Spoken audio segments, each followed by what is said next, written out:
देखिए, ये जो चुनाव हुआ है, ये देश के अंदर एक बहुत बड़ा मैसेज देकर गया है।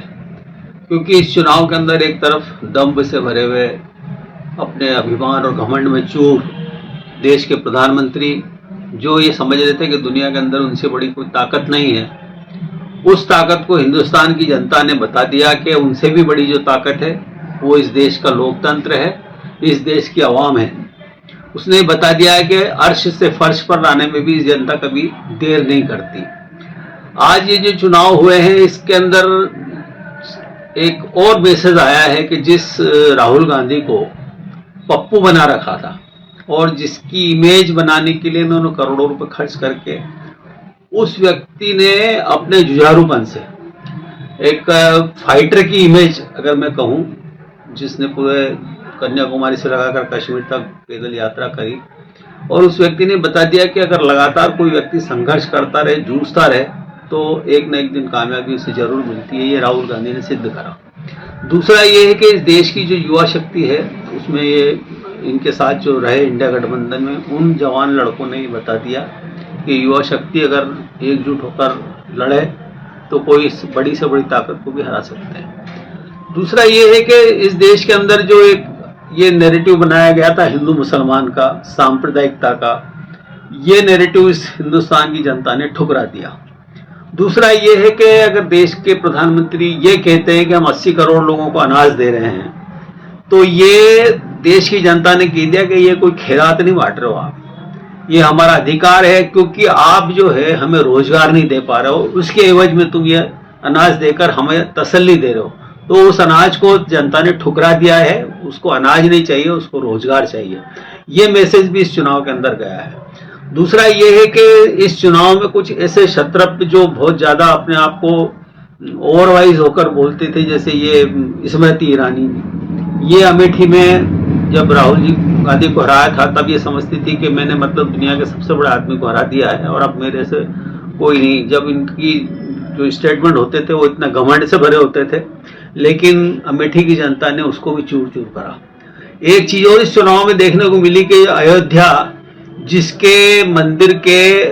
ऊपर इन्होंने पूरा फोकस करके और इसको इतना प्रचारित करा था कि राम को मोदी लेकर आएंगे। बड़े हास्यास्पद बात है कि जो राम दुनिया को लेकर आए उनको मोदी लेके आएंगे। तो ये जो चीजें उस समय हुई और वो जो दम हुआ और अपने आप को इस पूरे इसके अंदर राम मंदिर के उद्घाटन में प्रोजेक्ट किया, तो वो लोगों को कम पसंद आया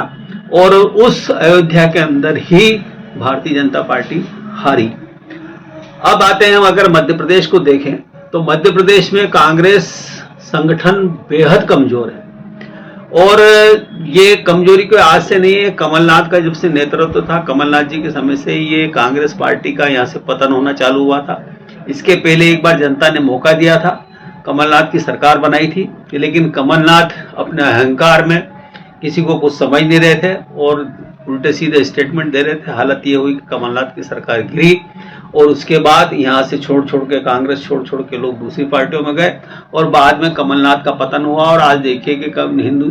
पूरे मध्य प्रदेश में एक सीट थी छिंदवाड़ा की जो अजय समझी जाती थी, आज वो भी कांग्रेस के हाथ से निकल चुकी है। अब कांग्रेस को इस बात पर मंथन करना चाहिए कि मध्य प्रदेश के अंदर जो नेतृत्व है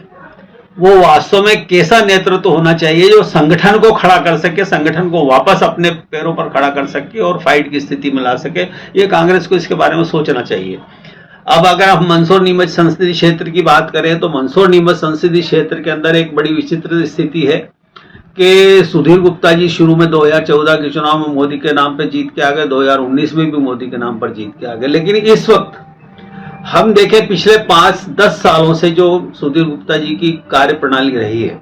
वो नीमच से एक एक करके सारी सुविधाएं छीन छीन के मंदसौर जिले में, सुहासरा में, गरोठ में, इस जगह ले गए और नीमच की जनता इसको लेकर बहुत आक्रोशित रही है। यहाँ के लोगों ने कई बार ये कहा है कि सुधीर गुप्ता हमारे यहाँ से ये चीजें छीन के ले गए हैं और बड़े आश्चर्य की बात है कि नीमच की जनता ने ही सबसे ज्यादा वोटों से, पूरे मंदसौर नीमच संसदीय क्षेत्र के अंदर सबसे ज्यादा वोटों से नीमच की जनता ने जीता है। ये बड़े एक आश्चर्य की बात है कि नीमच की जनता क्या इस बात को या तो झूठ बोलती आई है कि सुधीर गुप्ता ये हमारे यहाँ से सब सुविधा ले गए, या नीमच की जनता की हालत उस तरह की है कि प्याज भी खाए और जूते भी खाए। उस तरह की मनोस्थिति के अंदर का ये जनता है। तो हम ये सोचते हैं कि अगर जैसे हम चंबल के पानी के लिए 15 साल से संघर्ष कर रहे हैं और 15 साल के अंदर हमारे आसपास के सारे क्षेत्रों के अंदर चंबल का पानी चला गया, चाहे भीलवाड़ा हो, इधर चमनसोर हो और चाहे आसपास के जितने जिले हों, लेकिन नीमच आज भी पानी के लिए त्राही त्राही कर रहा है और हम हरक्या खाल और छोटे से ठीकरा जैसे बांध के ऊपर निर्भर है। और आज देखिएगा 4-4, 5-5 दिन में पानी आ रहा है, लेकिन सुधीर गुप्ता जी की न तो कोई इस बारे में पहल है, न हमारे विधायक मोदी की पहल है। इसके बावजूद भी अगर हम उस पार्टी को जिता रहे हैं तो ये हमारी सोच के ऊपर, फिर से नीमच की जनता के इस सोच के ऊपर हमको विचार करना चाहिए कि आखिर ये कैसी सोच है। तो विकास की बात करें कि या मतलब अगर सांप्रदायिकता के रंग के अंदर बात करें तो ये इस चुनाव ने बहुत सारे मैसेज दिए हैं। कुल मिला के इस चुनाव में जनता ने ये बताया है कि जनता सर्वोपरि है। जनता चाहे जिसे तख्त पर बिठा भी सकती है तो उसे उतार भी सकती है।